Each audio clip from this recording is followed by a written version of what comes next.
Entre les hobbits et un télépathe en fauteuil roulant, un film pas comme les autres va sortir du lot. C'est vrai? Sortant de nulle part et n'ayant aucune base de fans préalable sur laquelle s'appuyer, le succès du premier épisode de Fast and Furious crée la surprise. Ce film est la base d'une franchise qui continue d'écraser la concurrence au box-office.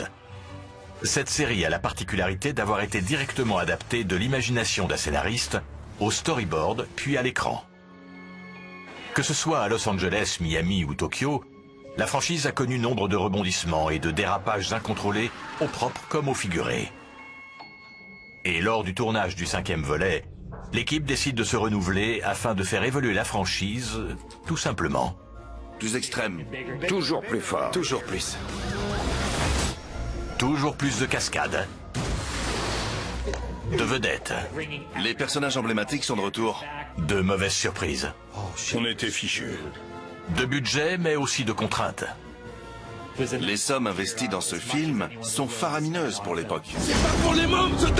Les cascadeurs ont vraiment risqué leur vie durant le tournage. Nous allons vous faire entrer dans les coulisses du tournage de Fast and Furious 5. Un film dépassant toutes les limites connues dans l'industrie du cinéma. Un film susceptible de faire couler ou triompher la célèbre franchise. Combien d'histoires ayant pour thème des voitures peuvent être imaginées? Au bout d'un moment, c'est compliqué de ne pas se mordre la queue.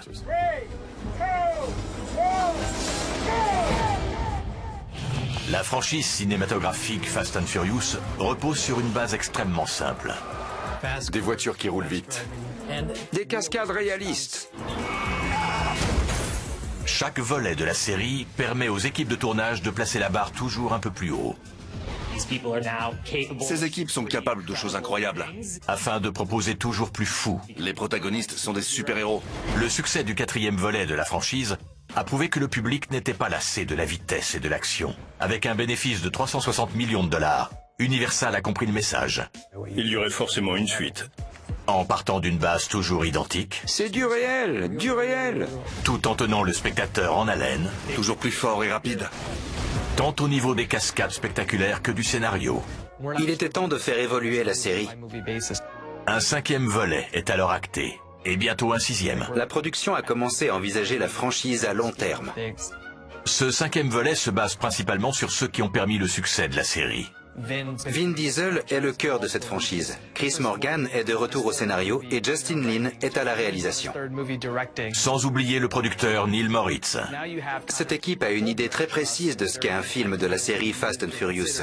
Il n'y a pas qu'une seule personne qui prend les décisions. Tous les ingrédients sont donc réunis pour faire du 5e épisode de la série Fast and Furious le plus incroyable volet de la franchise. Justin Lin doit réfléchir à une manière de faire mieux que le précédent opus. C'est un film de braquage. On parle d'un immeuble où il y a la police installée dedans. Le film débute à la fin du 4e volet. Brian et Mia aident Dom à éviter la prison. Et bien que le pays tout entier soit à la recherche de ces hommes, une question reste en suspens. Où sont Toretto et O'Connor? Puis, ils mettent le cap sur le Brésil, avec un nouvel objectif, Un dernier job. se faire blanchir une fois pour toutes. Voilà. Mais ils seront confrontés à un puissant baron de la drogue locale. Vous savez chez qui vous êtes?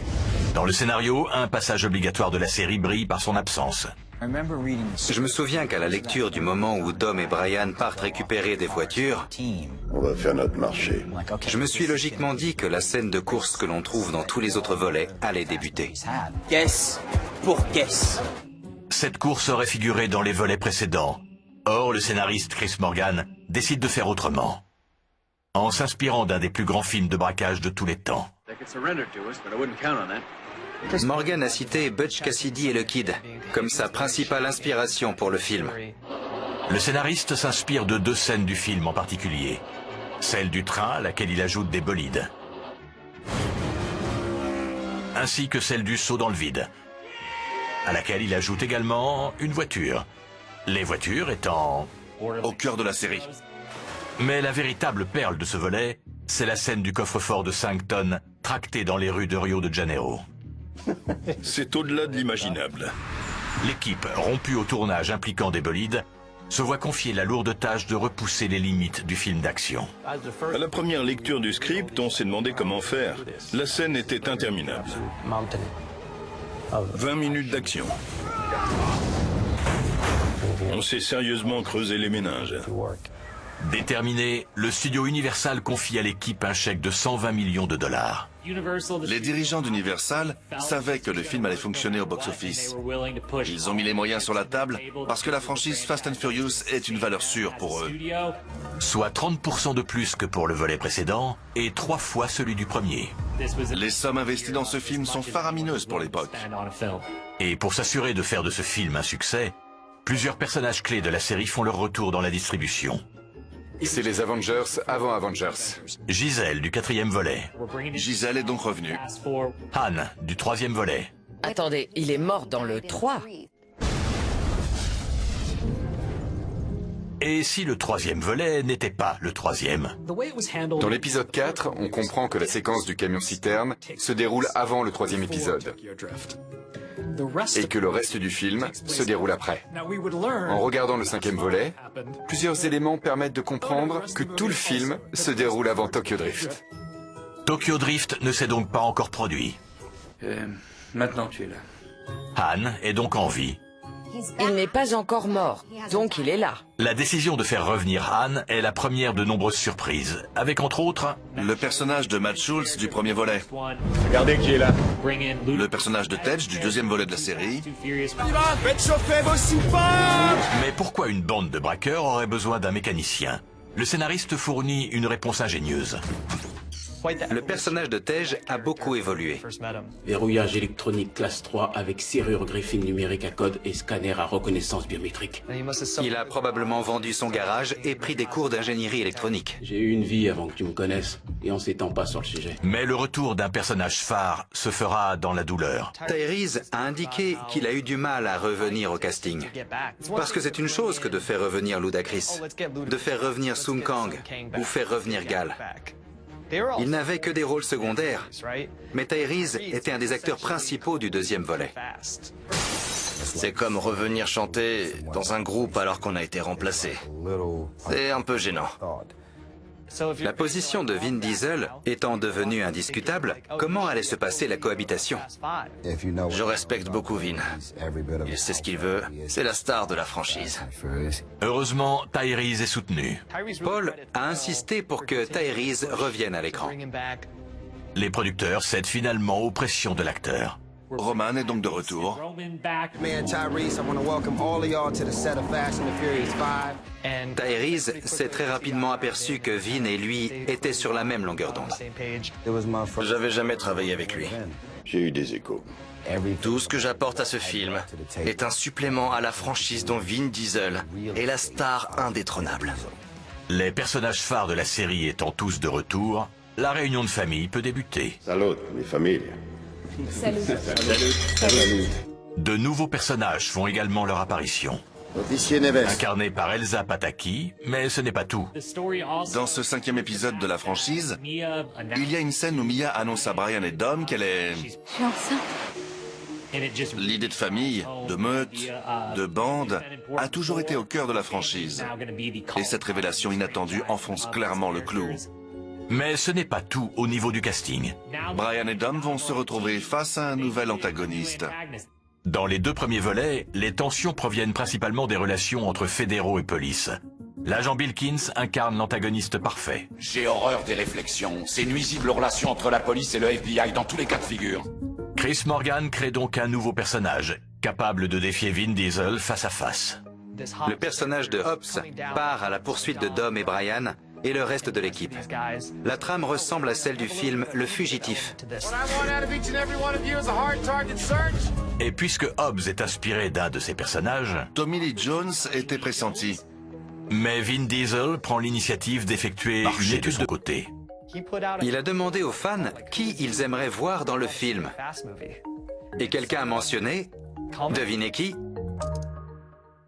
The Rock.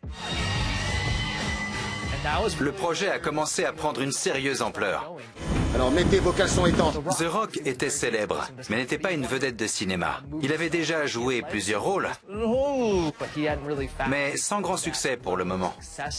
The Rock jouait dans des films, certes, mais le cinéma n'était pas son métier principal. Difficile de déterminer qui a le plus bénéficié de la présence de The Rock au générique. Le film a fait décoller sa carrière, mais il a beaucoup contribué à la réussite du film. Fort de ce nouvel atout au casting, le scénariste Chris Morgan s'en donne à cœur joie pour ajouter une scène de combat épique à son script. Ce n'est pas un combat loyal. Vin ne battrait jamais The Rock, mais Dom peut battre Hobbs. Les rumeurs de ce combat commencent à circuler parmi les adeptes de la série. Il était fort probable qu'aucune de ces deux vedettes ne puisse perdre ce combat à cause de leurs contrats respectifs. Les fans devront voir le film pour en savoir plus. Forcément, l'excitation était très vite à son comble. La franchise Fast and Furious est presque instantanément devenue un succès planétaire. Car l'amour pour l'action et les bolides ne connaît pas de frontières. Et pour le 5e volet, l'équipe décide de baser l'action du film au Brésil. Ce qui n'est que partiellement vrai. Le tournage du film débute durant l'été 2010 à 4 endroits en même temps. Une première équipe basée à Atlanta filme les scènes d'intérieur avec les acteurs, pendant qu'une seconde équipe filme les cascades à Porto Rico, et une troisième filme la scène du train en Arizona avec les doublures des acteurs. Au même moment, une autre équipe de production repère les lieux du futur tournage au Brésil sous la houlette de 7 hommes. Je m'appelle Fernando Cerzedello et j'étais le producteur délégué au Brésil. Lors d'un tournage à l'étranger, il est fréquent d'engager un producteur local pour régler les problèmes locaux. Et Fernando en aura de nombreux à régler. Tout d'abord, j'ai dû négocier avec les autorités. Afin qu'une fois sur place, les acteurs puissent tourner certaines scènes dans des lieux iconiques de Rio. Depuis le bâtiment Santos Dumont au cœur de la ville à cette incroyable structure qui émerveille autant les touristes que les locaux, qu'on appelle le bâtiment Serpent. Mais en plus de filmer dans les plus célèbres bâtiments de Rio, il décide également de tourner dans un quartier très malfamé. Pas de quoi s'inquiéter plus que ça, car un des acteurs fait l'objet d'un véritable culte au Brésil. Les Brésiliens adorent Vin Diesel. Les Brésiliens sont fous de lui. Diesel profite d'ailleurs du séjour pour rencontrer une de ses idoles, cet homme. Rodrigo Minotauro. Vin Diesel est un fanatique de MMA, et Minotauro en est une légende. Je les ai présentés. Les deux s'entendent immédiatement. Comme vous devez l'imaginer, il est fortement déconseillé de s'éterniser dans les favelas la nuit. Or, les deux hommes... Ils sont restés sur le lieu de tournage en pleine favela. Pendant des heures. Tandis que Minotauro et Vin refont le monde, Fernando devient nerveux. Une fois la nuit tombée, c'est très dangereux. Le chef de la police locale intervient. Il m'a demandé de leur faire quitter les lieux. Les deux hommes sont partis, comme l'équipe de production. Ensuite, le reste des scènes des favelas a été tourné à Porto Rico. Les scènes des favelas de Rio ont en fait été tournées à San Juan, à Porto Rico. À Porto Rico, il était possible de fermer un quartier complet et d'en disposer, alors qu'à Rio, on ne pouvait avoir qu'un pâté de maison à la fois. Fernando a rempli 2 énormes containers d'accessoires locaux, depuis des panneaux de circulation jusqu'à des annuaires, et il a tout envoyé à Porto Rico. On leur a envoyé beaucoup d'accessoires. Tout cela pour donner l'illusion que cette scène, par exemple, se produit dans les favelas de Rio de Janeiro. Les habitants de Rio savent que ce n'a pas été tourné à Rio. Pour les autres, l'illusion est parfaite. De son côté, la seconde équipe prépare d'arrache-pied la scène la plus ambitieuse de toute la franchise.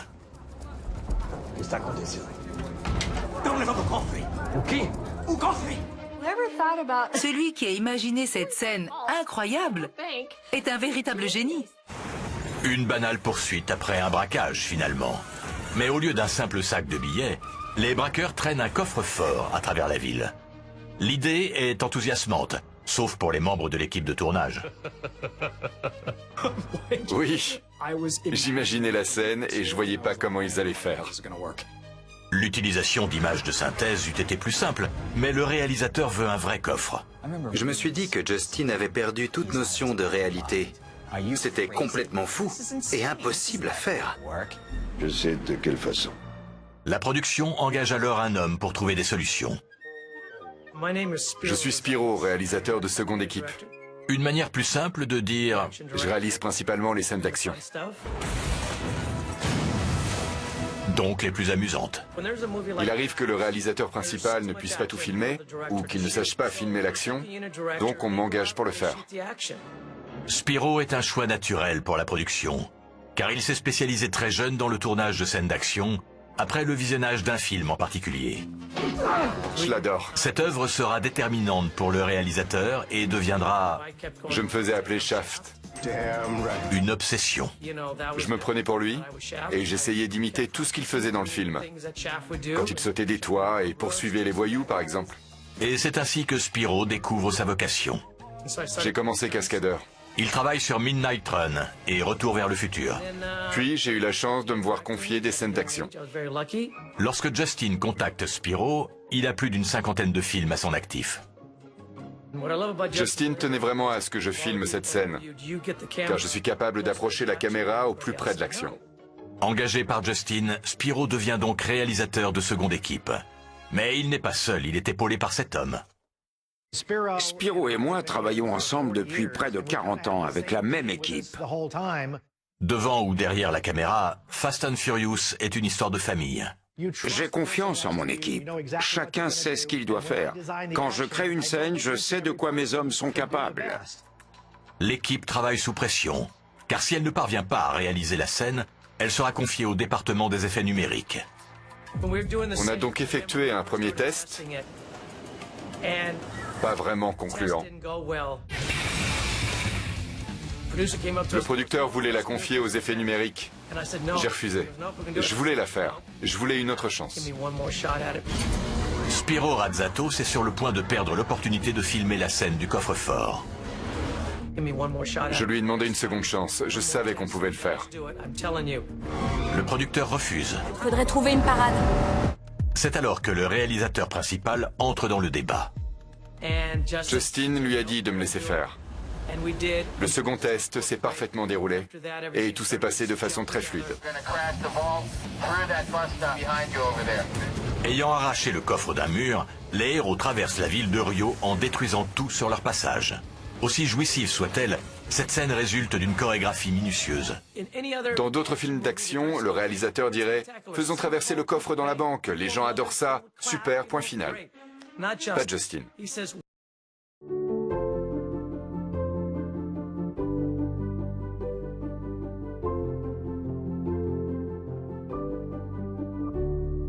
Il veut offrir au public les raisons d'un tel carnage.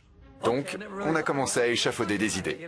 Donc, après réflexion, une aire s'est déployée. Et le coffre traverse la banque. Ce détail crée de la tension et offre une explication logique. Les deux hommes prévoient tout. On voulait un maximum de destruction. Mais on voulait la contrôler. Mais impossible de guider un coffre de 5 tonnes. C'était de la folie. À moins de trouver un moyen astucieux de le faire. On s'est procuré un vieux pick-up. Puis, on a supprimé la partie arrière. On a mis la structure du coffre autour et on a pu le guider. Il ne reste plus qu'à conduire le coffre sur roue à Porto Rico, où la chaleur est étouffante même à l'ombre. Henry Kingi a conduit le coffre-fort. Il se plaint encore aujourd'hui de l'enfer qu'il a vécu. Henry ne pouvait rester longtemps dans le coffre avec cette température. On s'est procuré de la glace carbonique qu'on versait en permanence à l'intérieur de la cabine pour le rafraîchir. Mais l'équipe s'aperçoit rapidement que... Au contact de l'air, le niveau d'oxygène chute. Donc... C'était irrespirable. Pour ne pas céder la scène au département des effets numériques, l'équipe cherche une solution et la trouve. L'astuce était de lui mettre un casque de course sur la tête qu'on a relié à un tube qui lui faisait parvenir l'air extérieur au coffre. Et heureusement, ça a fonctionné. Henry pouvait donc respirer tout en étant au frais. Les effets numériques sont pratiques, mais jamais ils ne remplaceront le réel. Un réel qui a pris place à Porto Rico. Depuis les airs comme au sol, on a pu filmer ce coffre qui détruisait des voitures, qui se baladait sur les trottoirs, dans les rues, au milieu de véritables bâtiments. C'était fou. Un vrai carnage. On a fait fermer un pont pendant plusieurs jours. Ce n'est pas rien. Au Brésil, on n'aurait pas pu le faire. L'équipe comprend rapidement qu'elle tient quelque chose de spécial. Les rushs me parvenaient et j'étais de plus en plus stupéfait par les images que Spiro envoyait. J'adore son travail. Spiro s'impose sur ce tournage pour marquer la franchise de son empreinte. Ces voitures roulent à des vitesses dépassant l'entendement et traînent un coffre qui détruit tout sur son passage. Pour quelqu'un qui adore travailler le son de la tôle écrasée, c'est une occasion unique. J'ai adoré ça. Mais un tournage d'une telle ampleur nécessite bien plus de 2 équipes. C'est pourquoi une 3e équipe tourne en Arizona pour filmer la scène du train. Les voitures sont au bord du train et l'équipe doit les voler. C'est maintenant à l'Arizona de se faire passer pour le Brésil. Cette scène représente un défi logistique de taille. Un camion arrive de nulle part, les personnages montent à bord du train, puis déchargent les voitures. Voyons comment ils filment ça.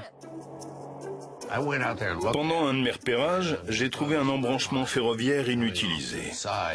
Un embranchement ferroviaire a pour fonction de permettre au convoi de bifurquer hors de la voie principale.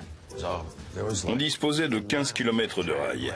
La voie ferrée a été remise en état. On allait pouvoir l'utiliser à volonté en faisant des allers-retours. Elle était à nous. La voie est prête. Le tournage peut débuter. Spiro Razatos devait filmer cette scène. Ce ne sera pas le cas. J'étais à Porto Rico.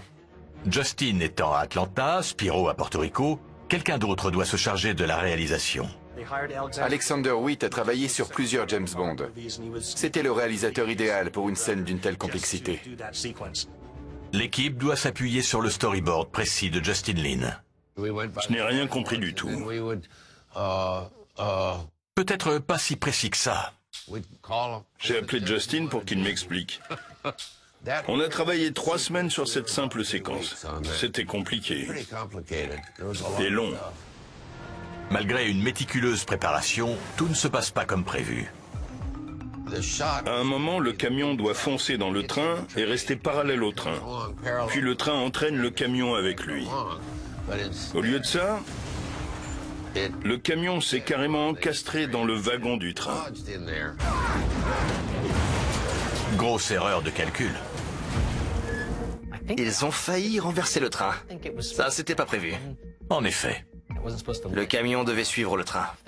Les dégâts sont irréparables. L'erreur est estimée à 25 millions de dollars. Forcément, le moral était au plus bas. Reste à savoir si le camion doit rester logé dans le wagon ou non.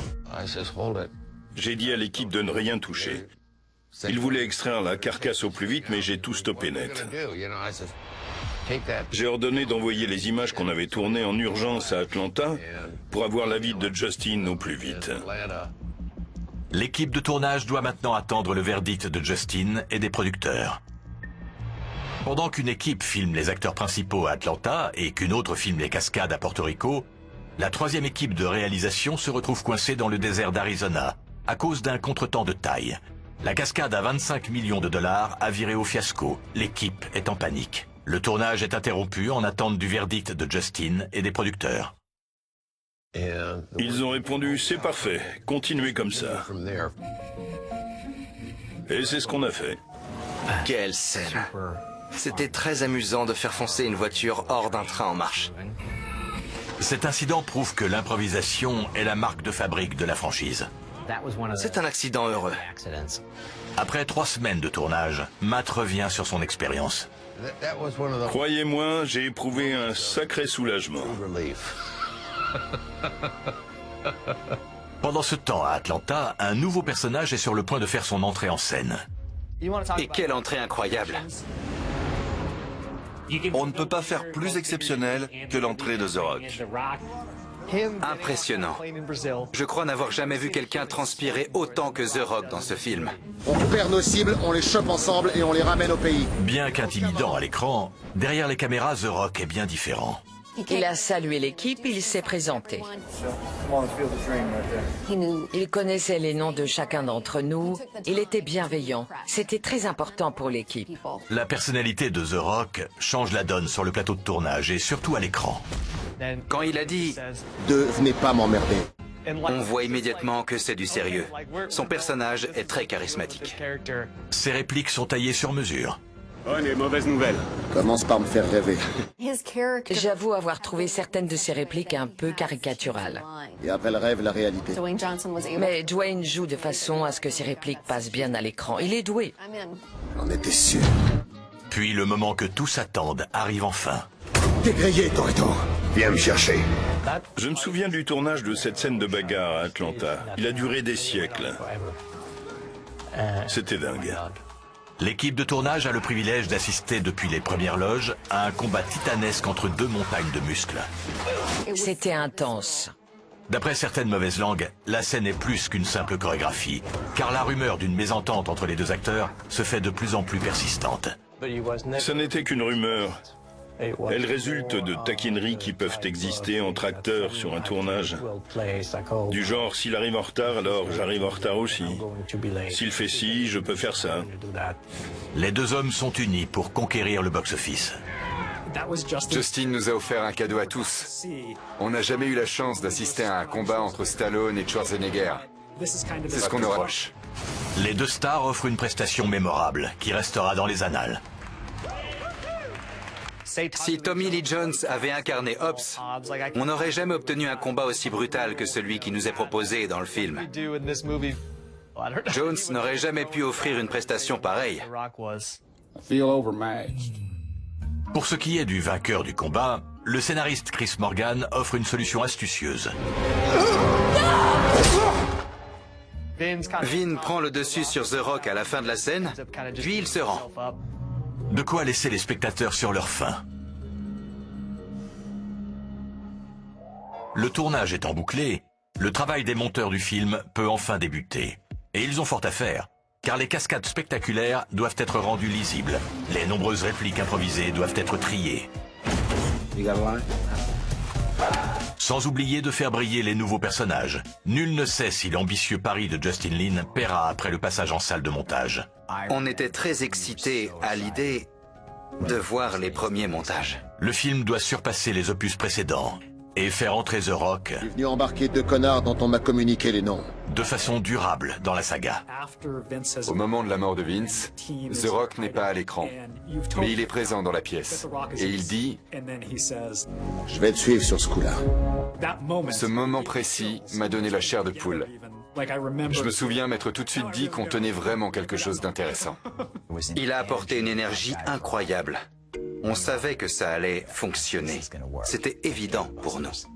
Les monteurs doivent toutefois faire le tri parmi les nombreuses improvisations effectuées par les acteurs. C'est débile. J'ai pas demandé à être payé pour la réécriture de toutes mes répliques, en plus de mon rôle. Mon objectif était de faire un film parfait. J'ai dit à Justin que mes répliques n'étaient pas crédibles. J'y croyais pas. Mon personnage ne les aurait jamais prononcées, ou n'aurait jamais agi de telle manière. J'ai demandé carte blanche. Justin accepte la requête. Justin a compris l'esprit de camaraderie au moment du tournage et l'humour qui en découlait. Il en a tiré profit. J'ai beaucoup travaillé pour améliorer mes répliques et donc le film. Tu lui la rends quand sa bagnole à Martin Luther King? Rends déjà sa veste à Rick James et là on en reparle. Alors que les choses prennent forme, les têtes pensantes d'Universal décident de compliquer la donne en avançant la sortie du film de 3 mois, afin de concurrencer la nouvelle production Marvel. Le studio de post-production a fort à faire. On n'a pas eu le temps de chômer. Car ce nouvel opus de Fast and Furious a pour objectif de lancer la saison estivale d'Universal. La date de sortie de Fast and Furious 5 ayant été avancée, les équipes de post-production se retroussent les manches. Heureusement, une équipe de monteurs aguerris est prête à relever le défi. Malgré les contraintes de temps, Justin priorise la collaboration en organisant des visionnages réguliers pour que les monteurs intègrent la direction à suivre. Une fois les projections terminées, on se réunissait pour discuter de ce qui allait ou pas avant de se remettre au travail, pour modifier les séquences problématiques. Et ces séquences sont nombreuses. J'ai monté la scène des favelas. Chris Wagner a réalisé le premier jet et j'ai pris la relève ensuite. Policia, mettez-vous à genoux. J'ai monté l'embuscade quand l'équipe de Hobbs meurt. Et la course. C'était complexe car les voitures sont identiques.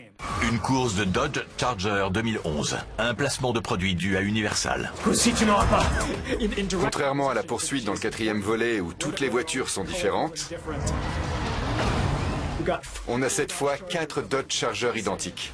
On devait trouver un moyen de clarifier qui se trouve au volant de quoi. Oh, vas-y, je vais finir par m'emmerder. Ce qui pose un sérieux problème aux équipes de post-production. Ces problèmes de taille n'ont pas été pris en compte, voire imaginés par ceux qui ont écrit le film. J'ai dû les résoudre par le son. L'équipe de post-production réfléchit intensément pour trouver une solution, et le concepteur sonore, Peter Brown, a l'idée de caractériser chaque bolide par un son différent. Vin a un turbocompresseur. Paul a plus de chevaux. Et les autres ont des moteurs standards. Le son des pneus semble excessif, mais c'est délibéré. Dès que le volant bouge, les pneus crissent. Peu importe que le virage soit serré ou non.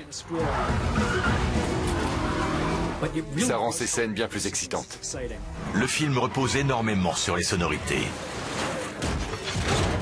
Et le concepteur sonore Peter Brown doit rendre crédible la scène du coffre-fort, ce qui ne sera pas une mince affaire. Pour obtenir le son du coffre-fort traîné par des voitures, j'ai procédé à des essais. Avec une machine à laver, un vieux four, un frigo. Ça n'allait pas. La situation se complique donc. Le mois de décembre se termine et Peter n'a toujours pas trouvé la bonne sonorité. J'étais chez moi, dans l'état de New York, et... un beau matin, un son très particulier a attiré mon attention.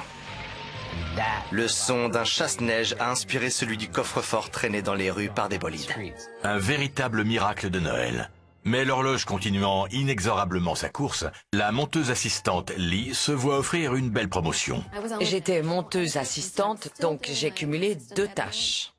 Elle est promue tout en conservant son ancienne mission. Pour cela, elle prend la tête d'une équipe de monteurs. Chris, Fred et Kelly m'ont beaucoup soutenue dans ma mission. Quelle scène se verra-t-elle confier? Une course-poursuite? Une scène de combat? On m'a confié les scènes les plus émotionnelles. T'as quoi comme souvenir de ton père? Mon père... Dom et Brian parlent de leurs pères respectifs. C'était une scène extrêmement intéressante par rapport au reste de l'intrigue. Un truc qu'il faisait... Il faisait un barbecue le dimanche quand on sortait de l'église. Pour les voisins, tout le monde. Cette scène est parfaitement amenée. Les 2 personnages sont connectés, tout en sachant que Mia est enceinte. Elle permet de mieux comprendre le passé de Dom et Brian. Et ajoutez à cela qu'ensuite survient la scène du coffre-fort. On passera jamais. Hé, il y a trop de monde, on passera pas. Dom dit à Brian, « Tu vas bientôt être père. » Tu vas bientôt être père. Non, je te laisse pas en rade, on s'en tient au plan. C'était aussi ça, le plan. Ça fonctionne.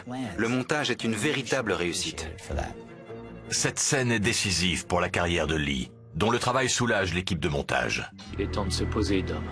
Malgré l'intensité du planning, Justin parvient toujours à motiver ses troupes. Il y a des moments où on explosait littéralement.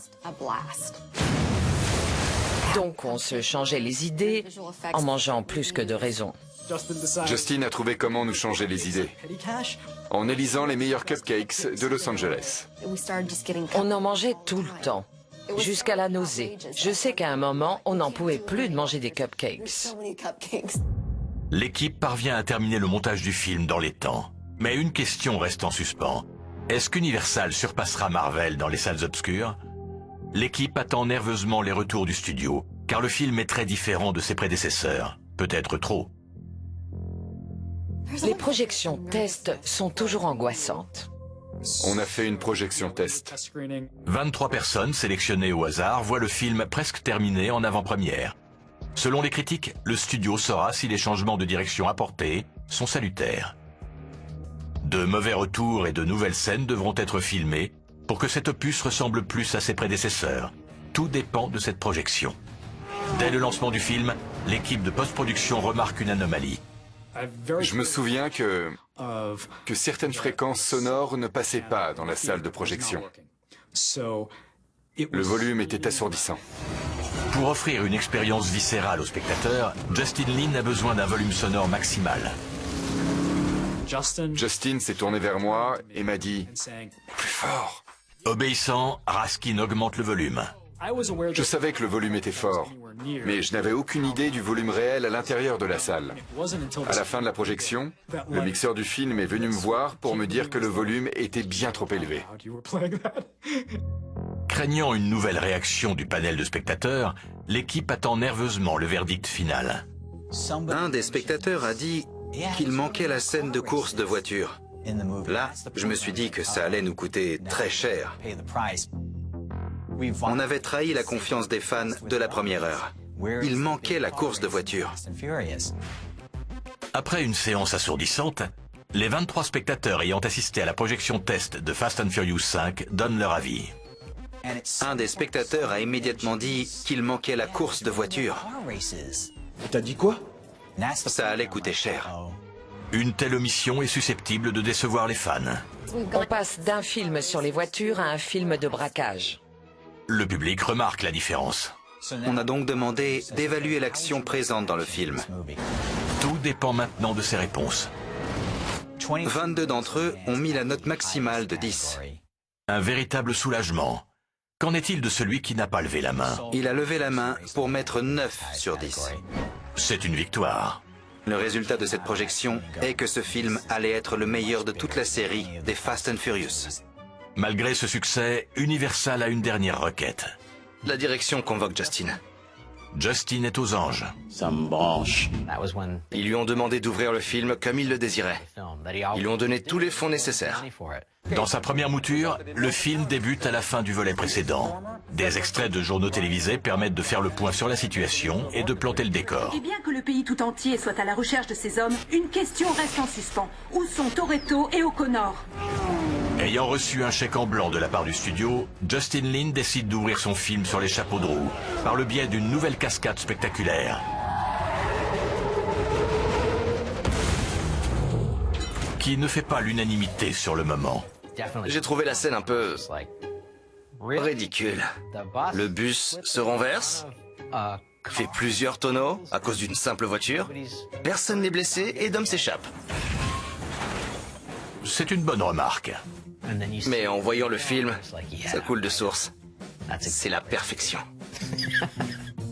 Et Universal n'en a pas encore tout à fait terminé. Un studio concurrent a coutume de cacher des scènes dans ses génériques de fin. On n'avait pas encore le script du 6e volet, mais il a été décidé d'en semer les graines, juste au cas où. Ce qui permet de réintroduire un visage bien connu des fans de la série. Eva Mendes est de retour pour faire une révélation sur Letty. Je me suis senti mal par rapport au 4e volet,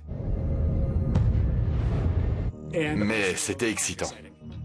Les scènes additionnelles étant filmées, il ne reste qu'à obtenir la classification accord parental recommandé avant de prendre les cinémas d'assaut. Ouais, ça risque de prendre du temps. On devait rendre le film moins violent. Des changements sont nécessaires. Il y avait bien trop d'armes automatiques.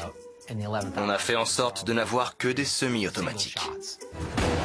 Et certains changements sont plus discrets que d'autres. Pour la scène où The Rock attrape quelqu'un dans la poursuite de la favela et lui brise la nuque.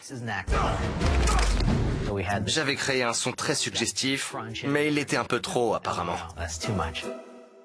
En fait, ce son, c'était juste ça. Le frottement d'un tissu. On était déçus. On devait revoir notre copie. Suite à quelques ajustements, le film obtient enfin la classification attendue et l'équipe prend les airs pour se présenter à la première. La première n'a pas eu lieu à Hollywood, mais au Brésil. Ils étaient tous heureux de revenir à Rio. Par ce choix, Universal fait un constat. En partant de débuts modestes, Fast and Furious est sur le point de se muer en une incontournable franchise internationale. La première était dingue. Le public était fou. Les concepteurs ont toutes les raisons d'être satisfaits, car ils sont parvenus à réinventer la franchise avec ce 5e volet. J'adore ce film. C'est mon préféré de toute la franchise pour l'instant.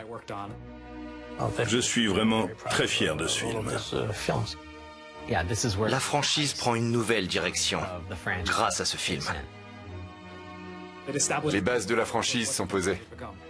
T'inquiète, on va se revoir. Je crois que tu rêves. Le film lance la saison des blockbusters et rapporte 86 millions de dollars dès sa première semaine d'exploitation. 18 millions de dollars de plus que Thor. Il a explosé le box-office. Durant l'année, il rapportera 626 millions de dollars à travers le monde, soit environ 6 fois le montant investi par Universal.